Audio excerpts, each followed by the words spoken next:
இந்த வடமந்திர கால் ஏகப்பட்டவரே சாட்டை கொண்டு வேட்டாடுகின்றாய் என்று புரிந்தானா? இது நீதிதானா? இது தர்மமாகுமா வாதாபி? இது தர்மமாகுமா? வாதாபி எடுக்கபடி என்ன என்னை விட்டு விட வாதாபி. நீதி நேர்மை தர்மத்தின் ஆயத்தை பற்றி நீ பேசிக் கொண்டிருக்கிறாயா? வேண்டாம் பாய், என்னை காப்பாற்ற முடியுமா? முடியாதா?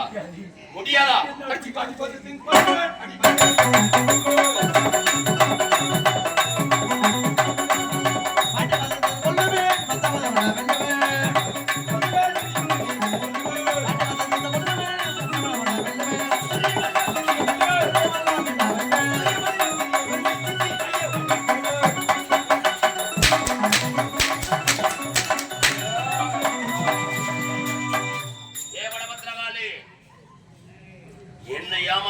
ஓடிக்கொண்டிருக்கிறாயா?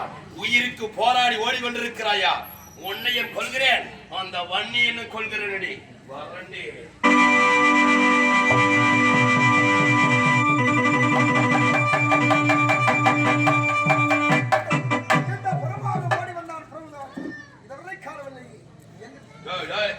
யாரா புறமுதுகு காட்டி ஓடுபவன்? போர்க்களத்தில் ஓடியவன் மறுபடி வந்திருக்கிறாயா? சமருக்காக வந்திருக்கிறேன். துணிவு இருக்கிறதா? வீரம் இருக்கிறதா? முகத்திலே ரோமம் இருக்கிறதா? வீரம் இருந்தால் போரிலே முட்டி மோதுவோம். வாண்டா வன்னியன் உடற்பிறந்த வீரம் என்று நினைத்துக் கொள். முதலில் என்ன புத்திரன் உடலாமல் பேசிக் கொண்டிருக்கிறார். முடிந்தால் போர்க்களத்தில் பேசிட்டவர் என்ன ஆகட்டும். வாடா நீயா நான் பார்ப்போம்.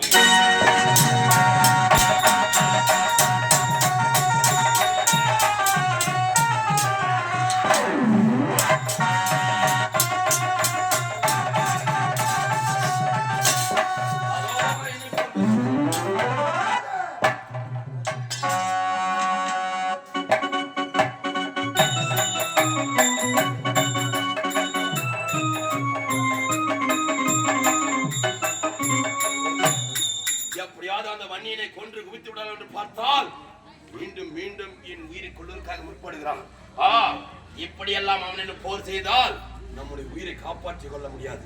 இனி யாரை நம்பியும் பலன் கிடையாது. நான் பெற்றுக்க வரத்துடைய மகிமையா இப்பொழுதே என் உருவத்தை மாற்றுகிறேன். அவன் இடத்திலிருந்து தப்பித்துக் கொள்கிறேன்.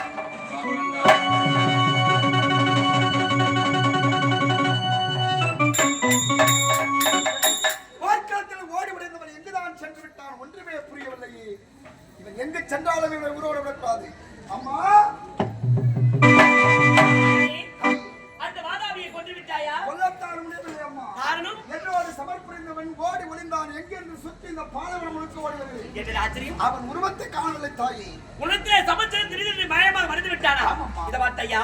உனத்திலே சமச்சரம் மாயமாக மறைந்து விட்டான் நினைக்கிறாயே. இப்போது அந்த வாதாபி எங்கே சென்றிருக்க தெரியுமா? உன்னிடத்திலே சமர் செய்ய முடியாமல் உன்னிடத்திலே பயந்து கொண்டு உயிரை காப்பாற்றிக் கொள்ள என்பதற்காக அதை பார்த்தையா பாலவனத்திலே நன்றாக உருவத்தி வலையினுள்ளே பதுங்கிக் கொண்டிருக்கிறான். அம்மா, உண்மைதான். ஓடி வந்தவன் மாய லீலையால் நன்றாக உருமாறி வலைக்குள் புகுந்திருக்கான். உண்மைதானப்பா? அதான் என் கண்களுக்கு தெரியவில்லை தாயே. ஆமா, இருந்தாலும் நன்றாக இருக்கும் அவனை கொண்டு விட்டால் தான் என் மனமாறுதல். அவன் எப்படி உருவத்தை மாற்றினானோ அதே போல நீயும் உருவத்தை மாற்ற வேண்டும். நான் உருவத்தை மாற்ற வேண்டும். எப்படி தாயே? எப்படி தெரியுமா? அந்த வாதாபி நன்றாக உருமாறி உனக்கு பயந்து கொண்டு வலையிலே பயந்து கொண்டிருக்கிறான். அவர் எப்படி உருவத்தை மாற்றினாரோ அதே போல நீ உருவத்தை மாற்ற வேண்டும். எப்படி தெரியுமா? இப்பொழுது இந்த உருவத்தை மாற்றி நீ குள்ளநரியாக அவதாரம் எடுக்க வேண்டும். உண்மைதான் மகனே, உண்மைதான். அப்படி குள்ளநரியாக வடிவெடுக்க வேண்டும். அங்கே சென்று அந்த வாதாபி நன்றாக வலையில இருக்கின்றான் அல்லவா? அந்த சமயத்தில் நீ வாளை வலையினுள்ளே விட வேண்டும். அப்படி விட்டவுடனே வலையில் ஏதோ வருகின்ற பயந்து கொண்டு வாளை பிடித்துக் கொண்டு மேலே ஏறி வருவான். அப்படி மேலே ஏறி வந்தவுடனே அந்த வாதாபி நன்றாக இருக்க வேண்டியவனை உள்ளங்கரைத்து வைத்து அவனை கசக்கி நீ உள்ளுக்குள் விழுங்க வேண்டும். தர்மமா தோன்றா? ஏ தாய், அதர்மத்தை அழைக்க வேண்டும், தர்மத்தில் ஆட்ட வேண்டும் என்று வன்னி யாகத்திலே பிறந்தவன் நான். அப்படி இருக்கும் பொழுது பள்ளி என்ற வார்த்தைக்கு அர்த்தமில்லாமல் கேவல நன்றாக உருமாறி இருக்கும் அவன் கரத்தில் எடுத்து இந்த வீர வன்னியன் நண்டை உள்ளுக்குள் விழுங்கினால் இந்த பார்க்கிற பாமர மக்கள் அனைவரும் நண்டை தின்னான் பள்ளி என்று என்னை கேவலமாக பேச மாட்டார்களா? அந்த வாதாபியை அடிக்க வேண்டும் என்றால் வேறு வழியே கிடையாதப்பா. பண்ணினா போன்ற அசைவம் சாப்பிட்டுதான். உண்மைதான். என்ன செய்து எல்லாம் தலையெழுத்து. ஆமா. அதர்மம் அழியணும். ஆமா. அவ்வளவுதானே? ஆகினார். ஒரு ஆசீர்வாதம் எனக்கு இருந்தால் போதும் தாயே. இப்போதைய குலநேரியாக சென்று அந்த வலையில் உள்ள வாளை விட்டால் மேலே ஏறிடுவார். அவரை கத்திக்கு உள்ளுக்குள் விழுங்கி விட்டால் அந்த வாதாபி மாண்டு விடுவார். ஆகட்டும் தாயே. எப்போதே சென்று அவனை கொண்டு விட்டு வருகிறேன். ஆனால் உண்டு, அந்த வாதாபி நன்றாக இருக்க வேண்டிய உள்ளங்கரத்தில் வைத்து கசைக்கு உள்ளுக்குள் விழுங்கும் சமயத்திலே அவனை போட்டு நீ கசக்கும் நேரத்திலே ஒரு சொட்டு சார் இந்த பூமியில் விழுந்தால் என்ன நடக்கும் தெரியுமா? என்ன நடக்கும்? 1000 வாதாபி தோன்றுவார்கள். ஐயோ, உண்மைதான். ஒரு சொட்டு சாறு கீழே விழுந்தால் 1000 வாதாபி. உண்மைதான். ஒரு வாதாபியே பண்ணும் கொடுத்தாங்களே. ஆகிறார் எச்சரிக்கை வேண்டுமா? ஒரு சொட்டு சார் கூட இந்த பூமியில் விழாத அளவிற்கு அவனை உள்ளுக்குள் விழுங்கிவிட்டால் அந்த வாதாபி மாண்டு விடுவான். மரணம் அடைந்துடுவான். உண்மைதான். அவள்தான் தாய். எப்போதே சென்று வருகிறோம். உமைக்கே உண்டாகும். ஆகட்டும் தாய்.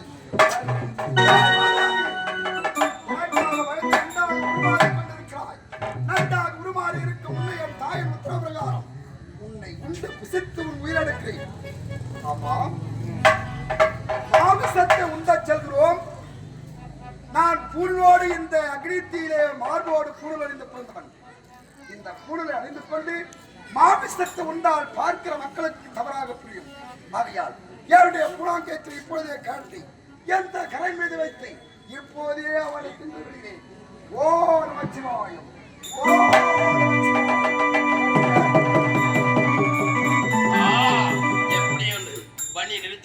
தப்பித்து ஓடி வந்து கொண்டிருக்கிறோம்.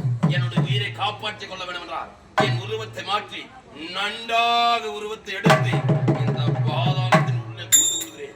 இடத்திலிருந்து எப்படியாவது தப்பித்து விடலாம். நன்றாக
கொண்டும் பிழைப்பதா?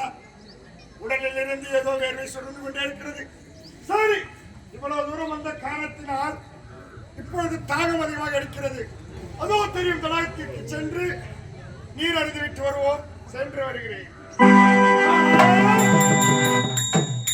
என்னடா இது? தாகத்தை தீர்க்கலாம் என்று கணவன் அருகே வந்தால் அங்கு பன்னியர் அணிந்து கொண்டு உணவகப்பட்டது இருக்கிறது.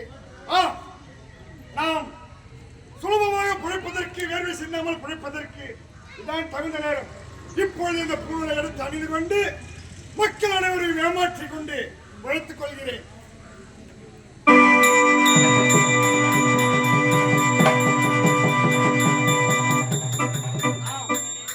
பூனை உடனே அணிந்து கொண்டேன். இப்பொழுதே உடனே அனைவரும் சென்று ஏமாற்ற வேண்டும். வருகிறேன்.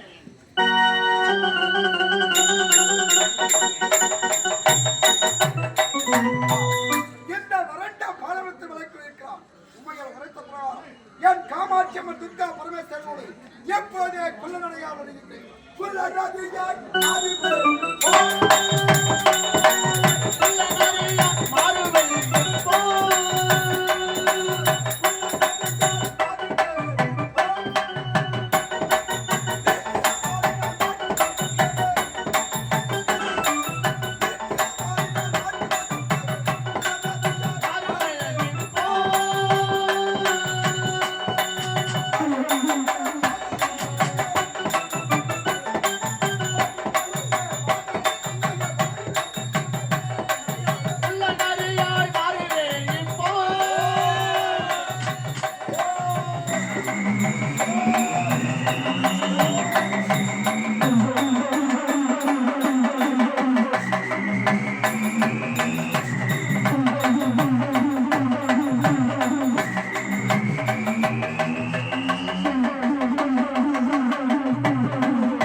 ஆ